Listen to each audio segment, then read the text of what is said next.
जय माता दी दोस्तों, आपके अपने चैनल सनातन वर्ल्ड में आपका बहुत बहुत स्वागत है। माँ भगवती दुर्गा की कृपा आप और आपके संपूर्ण परिवार पर हमेशा बनी रहे। दोस्तों, 22 सितंबर 2025 से शारदीय नवरात्रि का प्रारंभ हो चुका है।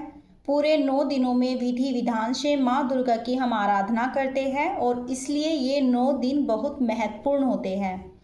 नवरात्रि के प्रथम दिवस हम कलश की स्थापना करते हैं, माँ के लिए चौकी लगाकर माँ को विराजित करते हैं और माँ का आह्वान करके विधि विधान से नवरात्रि के 9 दिनों में हम पूजा करते हैं।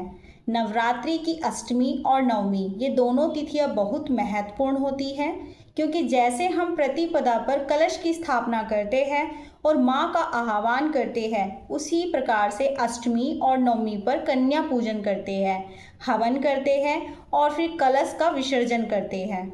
तो कहीं कहीं पर अष्टमी के दिन और कई स्थानों पर नवमी के दिन कलश का विसर्जन करते हैं, कन्या का पूजन और व्रत का पारण करते हैं।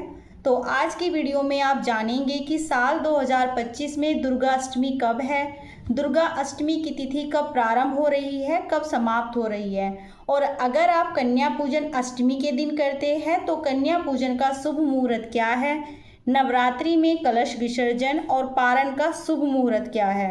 आज की वीडियो में आपको इन सभी प्रश्नों के उत्तर मिलने वाले हैं, तो वीडियो को अंत तक जरूर देखिए। अगर वीडियो अच्छी लगे तो इसे लाइक भी जरूर कीजिए।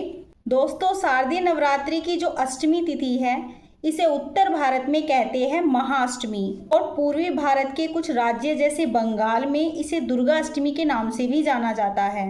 नवरात्रि की अष्टमी पर माँ दुर्गा के 8वें स्वरूप माँ महागौरी की पूजा आराधना करते हैं। तो सुबह के समय माँ की पूजा करते हैं, उसके बाद हवन इत्यादि करके कन्या पूजन आप कर सकते हैं। बात करें कि अष्टमी तिथि कब प्रारंभ हो रही है, कब समाप्त हो रही है, तो देखिए, अष्टमी तिथि का प्रारंभ हो रहा है 29 सितंबर को शाम 4:31 पर और अष्टमी तिथि समाप्त होगी 30 सितंबर को शाम 6:06 पर। तो ऐसे में 30 सितंबर 2025 को दुर्गा अष्टमी अर्थात महाअष्टमी मनाई जाएगी और फिर 1 अक्टूबर 2025 को महानवमी मनाएंगे और 2 अक्टूबर 2025 को विजयदशमी अर्थात दशहरा मनाया जाएगा। तो अगर आपके यहाँ अष्टमी को कन्या पूजन करते हैं तो आप लोग 30 सितंबर 2025 को अष्टमी तिथि है, इसी दिन आप कन्या पूजन कर सकते हैं। अच्छा, कई भक्त हैं जो पहले दिन और आखिरी दिन व्रत धारण करते हैं।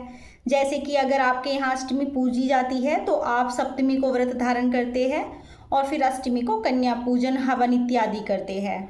तो अगर आपने पहले दिन और अंतिम दिन का व्रत धारण करना है, यानी कि सप्तमी का व्रत धारण करना है, तो सप्तमी का व्रत 29 सितंबर 2025 को रखा जाएगा और फिर आप अष्टमी को कन्या पूजन कर सकते हैं। जिनके यहाँ अष्टमी पूजी जाती है उन्हें यह कार्य करना है। अगर आपके यहाँ नवमी की पूजा होती है और आप प्रतिपदा तिथि और अंतिम दिन व्रत धारण करते हैं, तो ऐसे में आप 30 सितंबर को व्रत धारण करेंगे, मतलब पहले और आखिरी दिन का, और फिर 1 अक्टूबर को आप अपने व्रत का समापन करते हैं, कन्या पूजन हवन इत्यादि करते हैं। अच्छा, जो भक्त पूरे 9 दिन का व्रत धारण करते हैं तो आप 22 सितंबर से व्रत प्रारंभ करते हैं। अब आप 1 अक्टूबर 2025 को नवमी के दिन माँ सिद्धिदात्री की पूजन करेंगे, कन्या पूजन करेंगे, हवन करेंगे और उसके बाद 1 अक्टूबर को आप अपना व्रत खोल सकते हैं। और कई लोग हैं जो दसवीं में व्रत खोलते हैं, तो ऐसे में आप 2 अक्टूबर को दसवीं तिथि में अपने व्रत का पारण करते हैं। जिन भक्तों ने पूरे 9 दिन के व्रत धारण किए हैं तो आप लोग नवमी में यानी कि 1 अक्टूबर को व्रत खोलेंगे, या फिर आपके यहाँ दसवीं में व्रत खोला जाता है तो ऐसे में आप 2 अक्टूबर को व्रत खोल सकते हैं। कलश का विसर्जन हम करेंगे दसवीं तिथि के दिन। नौवीं तिथि में कन्या पूजन हवन जब आप करते हैं तो आप कलश को थोड़ा सा हिला देते हैं कलश विसर्जन के तौर पर, लेकिन चौकी हटाने इत्यादि का कार्य हम करते हैं दसवीं तिथि के दिन। तो कलश का विसर्जन कब करना है, कैसे करना है, संपूर्ण जानकारी के लिए आने वाली वीडियो आप लोग जरूर देखिएगा, तो उसमें सारी विधि आपको मिल जाएगी। और अब जानते हैं कि अगर आप अष्टमी तिथि पर कन्या पूजन कर रहे हैं तो आपके लिए कन्या पूजन का शुभ मुहूर्त क्या है। देखिए, इस दिन आप सुबह के समय 5:11 से सुबह 6:13 तक आप कन्या पूजन कर सकते हैं। और दूसरा मुहूर्त आपको प्राप्त हो रहा है सुबह 10:41 से दोपहर 12:11 तक। इसके अलावा अभिजीत मुहूर्त है, जो कि 11:47 से दोपहर 12:35 तक रहेगा।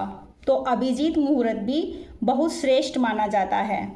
तो इस समय में भी आप कन्या पूजन कर सकते हैं, हवन कर सकते हैं। देखिए, वैसे नवरात्रि के जो 9 दिन होते हैं सर्वाधिक श्रेष्ठ होते हैं किसी भी प्रकार का शुभ कार्य करने के लिए, और उसमें भी महाअष्टमी और महानवमी ये सर्वाधिक श्रेष्ठ दिन होते हैं।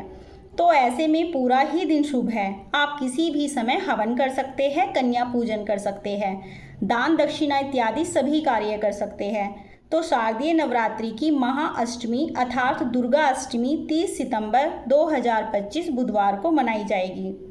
कन्या पूजन के लिए विशेष रूप से आप कन्याओं को आमंत्रित करके उनका विधि विधान से स्वागत कीजिए और कन्याओं के पैर दूध मिश्रित जल से धुलाने चाहिए। फिर उनके माथे पर कुमकुम लगाकर विधि विधान से माँ दुर्गा के 9 स्वरूप मानकर उनकी पूजा कीजिए। हाथों में कलावा बांधे, माथे पर उनके चुनरी उड़ाए और फिर माँ दुर्गा का ध्यान करके हलवा, पूरी, चने इत्यादि का भोग अर्पित कीजिए। फिर उन्हें दक्षिणा देकर और पूरे श्रद्धा भाव से उनका आशीर्वाद लेना चाहिए। माँ के नाम का जयकारा घर में लगवाइए और तब उनकी श्रद्धा भाव से विदाई कीजिए। इस प्रकार से नवरात्रि की अष्टमी या नवमी पर हम कन्या पूजन करते हैं तो हमारे जीवन की किसी भी प्रकार की बाधाओं से हमें मुक्ति मिल जाती है। कन्याओं को अष्टमी तिथि पर, नवमी तिथि पर उपहार क्या दे, इसकी जानकारी आपको आने वाली वीडियो में मिल जाएगी। तो आने वाली वीडियो जरूर देखिए। मिलती हूँ मैं आपसे अगली वीडियो में, तब तक के लिए जय माता दी।